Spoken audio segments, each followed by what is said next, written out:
Culture is having a massive Michael Jackson revival right now. Decades after his peak, his look and his sound are everywhere again. But if you want to understand why we keep looking backward, you have to understand that Michael Jackson wasn't just a pop star.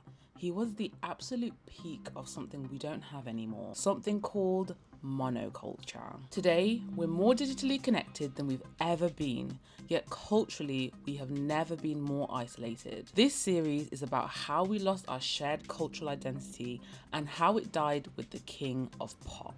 Before we talk about how it died, what actually is monoculture? Think of monoculture as a giant shared cultural experience. It's a society where the vast majority of people consume the same media, know the same references, and share the same core language. When youth culture was born in the mid-1900s, it thrived on this.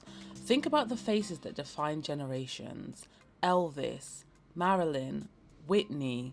In the 1960s, Twiggy became the international face of the British mod movement alongside the Beatles. They didn't just make art, they dictated reality. They decided how people did their makeup, how they dressed, how they lived.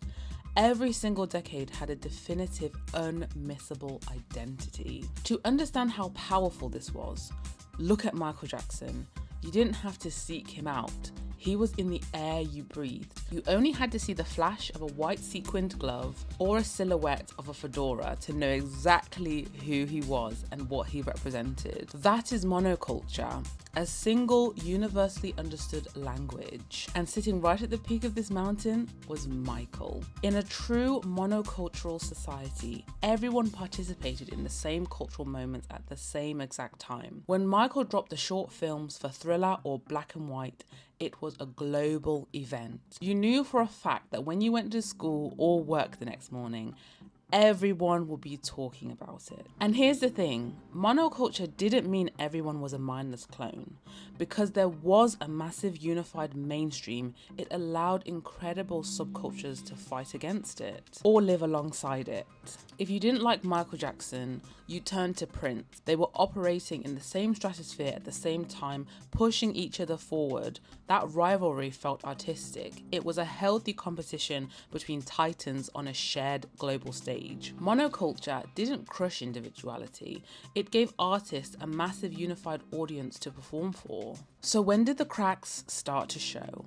Enter the 2000s. This is the final curtain call. The 2000s was the final amalgamation of monoculture, and the moment it completely started to disintegrate. Look at the fashion of that decade. There was zero cohesion because the past 5 decades of iconic, defined style all collapsed into a single moment of time. We were a society running out of a unique identity, just as we were being thrust into a terrifying new world of internet technology. Which brings us to 2009, the definitive year monoculture and music arguably died. When Michael Jackson passed away in June of 2009, the world stopped for one final collective moment. His passing made Google and Twitter crash. It was the last time when the entire internet looked at the same exact thing at the same time. When Michael died, the umbrella folded. After 2009, we entered the 2010s, the era of the algorithm. And this is where people get incredibly confused about what culture actually means. People look at the modern world and say, but everything looks the same now. Every tech company uses the same flat minimalist logo. Every apartment building is a grey glass box. And every single public bench is designed exactly the same way. Isn't that a form of monoculture? No, that is not monoculture. That is uniformity. And they are total opposites. When a society has a rich monoculture, its art and architecture reflect a bold, shared artistic movement. Think about Antoni Gaudi's masterpieces, where architecture became a living, breathing, chaotic extension of nature. Or look at the 1930s Art Deco movement, where buildings were crowned with dramatic geometric patterns to celebrate human progress. Those movements were a rich, soul-filled agreement to express a shared human experience. Modern uniformity, on the other hand, is just algorithmic corporate laziness. Monoculture was about extreme, vibrant expression. Modern uniformity is about sterile sanitation. We didn't get more culturally connected, we just got flattened. Now, you might look at the recent history and argue with me. You might say, what about the huge cultural moments that completely took over the world recently? What about the cultural explosions of 2023 and 2024? And you're right there. For a second, it felt like the old days. In the summer of 23, you could literally not escape Barbie and Oppenheimer. You went to the supermarket and there was limited edition pink popcorn on the shelves. Every weekend conversation was about theatre showtimes. Then in summer 24,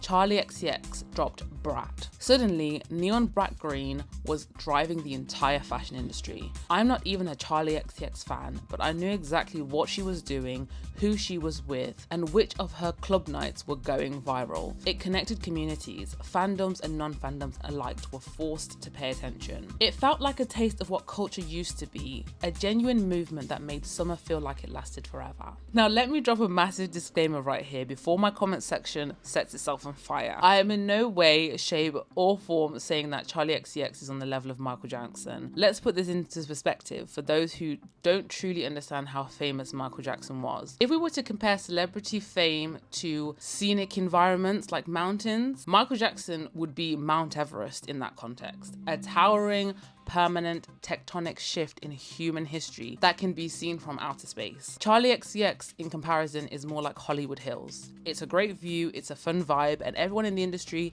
is partying there for a few weeks in July, but it is not a world wonder. What Brat Summer gave us wasn't a new Mount Everest. It was a rare, fleeting glimpse of that old school cultural saturation. It was a momentary reminder of what it feels like when everybody's looking at the same hill. But here is the massive catch. 2 out of the 3 of those phenomena could not have existed without a time machine. Would Oppenheimer have been a global obsession if it were purely a fictional story rather than a monumental historical event from the 1900s that altered human history? Probably not. And would Barbie have saturated our food, advertising, and fashion if she hadn't been an iconic staple of our childhoods since Ruth Handler first unveiled her under Mattel back in 1959? Absolutely not. Those moments worked because they were piggybacking off an existing monoculture built in the 20th century. We aren't creating new Everests anymore. We are just mining the old ones for parts. And if you want the ultimate undeniable proof of this, look at what we just witnessed with Michael Jackson himself. When the biopic Michael hit theaters in April 2026, it didn't just break records, it completely shattered them, dethroning Bohemian Rhapsody as the highest grossing music biopic in cinematic history. His estate and Hollywood executives knew exactly what they were doing. They knew that mining his life story would create an international level of interest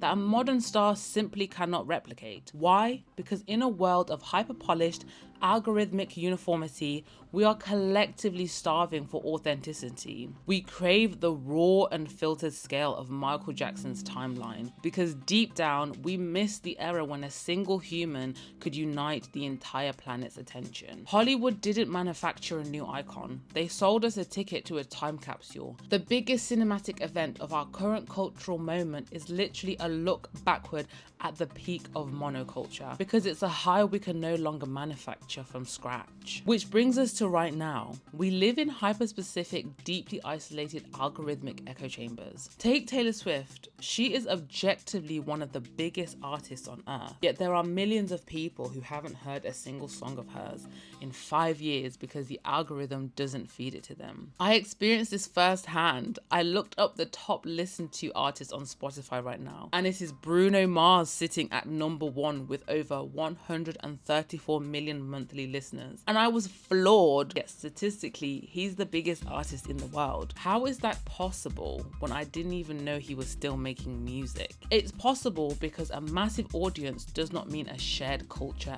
anymore. In a true monocultural society like Michael Jackson's, you couldn't escape the biggest artist in the world. You didn't have to love him, but you had to acknowledge him. Today, you can be the king of streams and still be completely invisible to half the world with no impact on culture. We have more ways to connect than ever before, but we've forgotten how to share a single moment. And that is how monoculture died. Michael Jackson was its final architect. When he left this world, the massive unified spotlight of global media fractured into a million isolated feeds, leaving a society desperate for a new kind of collective obsession. Next time, we'll dissect the ruthless paparazzi economy that fuels tabloid culture, our growing fixation with parasocial relationships, and the machinery that transforms celebrity exploitation into entertainment. This is the story of Britney Spears and the hyper-commercialization of the teenage gaze.